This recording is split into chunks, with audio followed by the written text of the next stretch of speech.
Oh, Scrimus, did you get to watch any of AlphaGo versus Lee Sedol? This is... I have thought a lot about this. For anyone who did not know the background, there is a board game called Go, or Wei Chi in China, or Baduk in Korea, or Paduk, I'm not good at Korean pronunciation. That is basically the hardest strategy game in the world. This is its reputation. And the reasoning is that one of the players places white stones, one of the players places black stones, and it's on a 19 by 19 grid. And you get to place anywhere that you want. I think I'm going to kill everything he owns. I like this card, I'm going to keep it. I really love Garrison Commander. And so it's not like chess where you're moving a piece from a location to a location. Literally anywhere on that 19 by 19 board, you can place a stone. And I'm not even going to go too much into the specific rules, but basically you're trying to use your stones to create walls and enclose territory. And if you surround all their stones, you capture those stones, and then you also have that territory. I remember that card. This hurts. This sucks.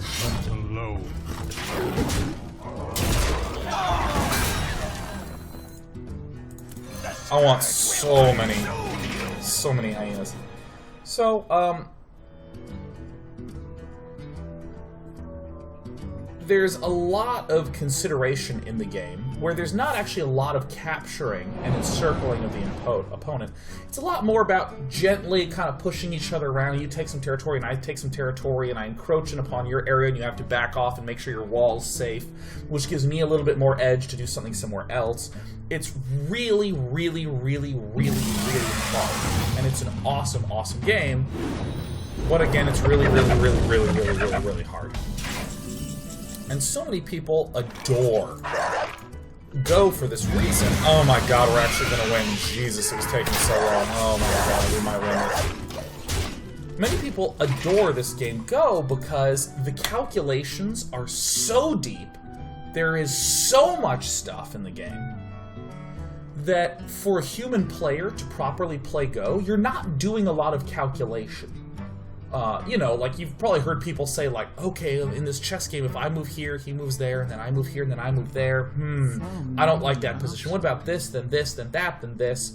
And certainly there is some of that, but a huge amount of the game is judgment rather than calculation. And so Go, despite being this incredibly hard game with these extremely simple, clear rules, despite the fact that it seems perfect for a computer, computers suck at Go compared to humans.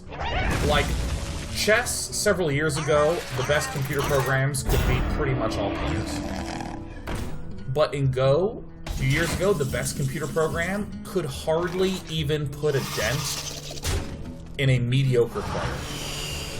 Yes! Sick!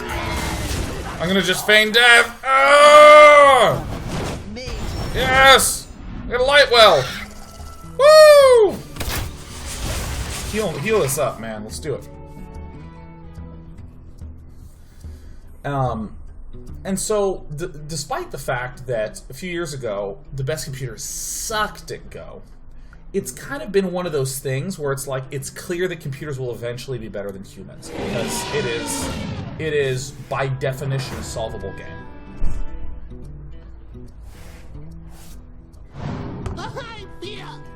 It is by definition, a solvable game. And so this is why there's been this sort of holy grail of how exactly does one properly figure out how to get a computer to beat a player at Go. Well, the team over at Google developed a program. They developed a program. Bam! I fucked him up. Give me that star. They developed a program that wasn't a bunch of good Go players trying to tell a computer how to do good moves. They made a computer that was capable of learning, that was capable of teaching itself how to play Go by inputting professional matches and comparing the guess move that the computer would make to the move that the pros would make, and then the computer would learn accordingly. But then the computer could start to simulate games of Go and learn through these ridiculously fast generated matches what were winning and losing moves. So in other words, the computer was able to study games that were outside of the metagame of Go.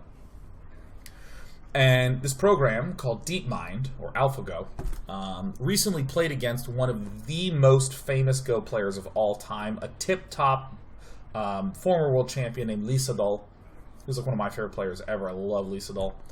The computer won, and I'm sad!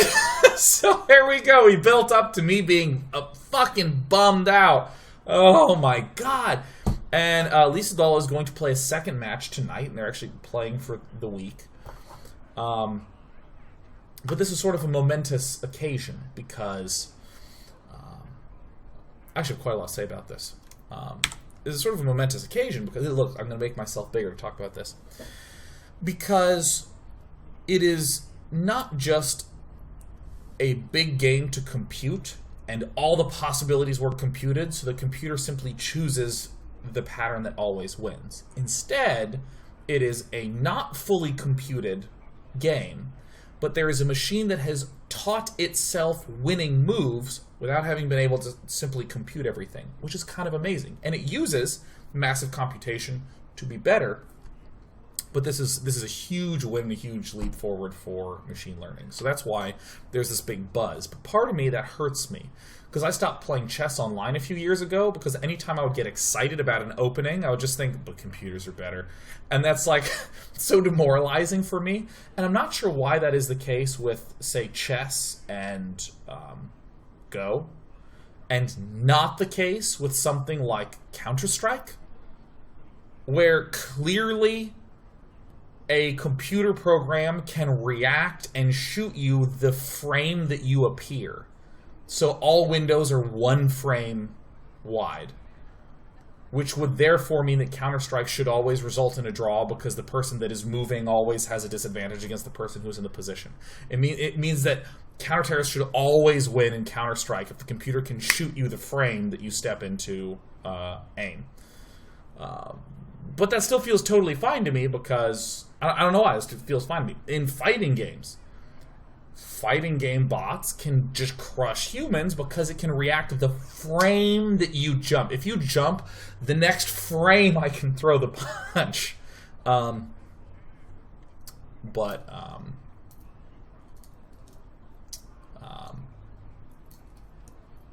That doesn't bother me, but for some reason I just feel bothered. I feel bummed when Lisa Dahl lost. I was like, And I think it's also kind of amazing is that I remember when Gary Kasparov, this is something I actually heard today, Gary Kasparov, when he lost to, I don't remember the name of the computer, but when Gary Kasparov lost to the computer, I think it was IBM's Watson, he said that there were moves that he saw the computer play that looked like moves that a human would have in a flash of brilliance. It would be a moment of genius. Deep Blue, thank you very much, Deep Blue.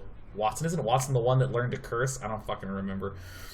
Anyways, Gary Kasparov said these moves looked like moments of brilliance that a human player would have uncovered. Oh, that's so amazing. But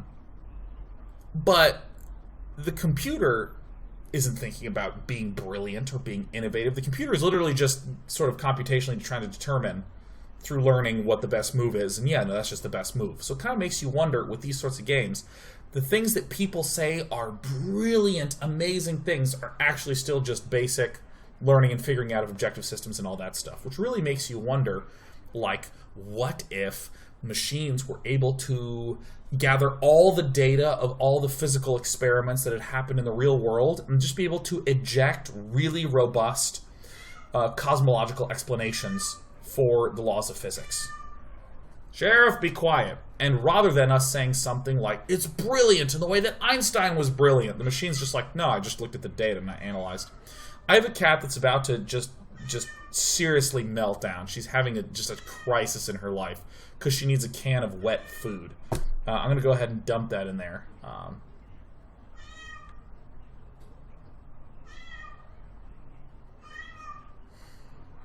Doesn't that really just strip authority away from me? Isn't it amazing how I sound less like I know what I'm talking about because I have a hysterical meowing cat in the background? Isn't that sad? Well, I'm going to be back in about 3 minutes. I'm going to feed the cats, and I'm going to give her little scratches because I'm a shitty punisher. I can't make her stop. I just want to feed her and rub her and make her happy. So I'm going to do that. I'll be right back.